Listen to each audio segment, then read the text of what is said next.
Hello everybody and welcome to another Batman review. Today it is Season 1 Episode 12, When the Rat's Away, the Mice Will Play.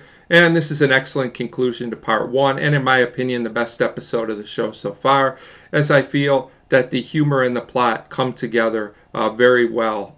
It's just excellent all the way around. And Frank Gorshin is back as the Riddler in this episode, as is his whole gang, including Mousy, who gets a little more to do this episode, which is a good thing, in my opinion. So, the one thing I wasn't thrilled about in this episode was the cliffhanger from the last episode where Batman and Robin are spinning on the wheel, which I thought was a bit strange and a bit silly, honestly. And of course, Batman gets out of it just by using his utility belt, which at this point is becoming kind of a lazy plot device. But it's fine, as everything else in the episode is very good, and this does actually lead to an interesting plot point. What's interesting is that the Riddler actually thinks he's killed Batman and Robin, and this continues through the end of the episode, and it adds a nice dynamic and twist to the episode. As a matter of fact, the Riddler even has a scene where he's with Mousy and his henchmen, and he actually boasts about killing Batman and Robin.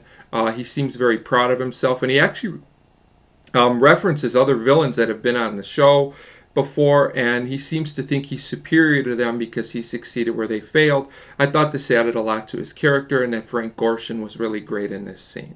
So, in the meantime, we go to the commissioner's office, which I usually don't talk about because it's basically the same thing every episode. But in this episode, some interesting things happen there. After a brief talk with King Boris, which really doesn't lead anywhere to much help, Batman calls in and gives the plan. He explains how he and Robin are still alive. They escaped, but he asks the commissioner to go along with the plot that letting the Riddler think they're dead, and maybe it will make the Riddler slip up, which of course does work. So I always like it when Batman uses his head here, and it's nice to see the commissioner involved a little more in the episode as well. So the Riddler, thinking Batman and Robin are out of the way, is going to cause more trouble. He basically wants to steal the statue from Part 1, and he has Mousy, who dresses in a schoolgirl outfit, which was great. And she basically sets up a note from the Riddler threatening to blow up the statue if he doesn't get money, like $1 million, I think, which is a lot of money for sure. So, of course, Bruce Wayne is called in to give the money, as I guess he's the only one that has this much money at the time, conveniently. And then we get this weird but really cool scene where the Riddler sends one of his henchmen in to pose as Batman and be a fake Batman. And this could have been another contrived plot device where the commissioner falls for it, but the commissioner actually knows that this was a fake Batman, which I really liked. And of course, Bruce Wayne, who's in the room, knows it as well because he really is Batman, even though the others aren't supposed to know that. So this lets them, they let the Riddler believe basically that everything is in place, that it's working, and the Riddler actually believes that they bought the fake Batman, which was a big mistake.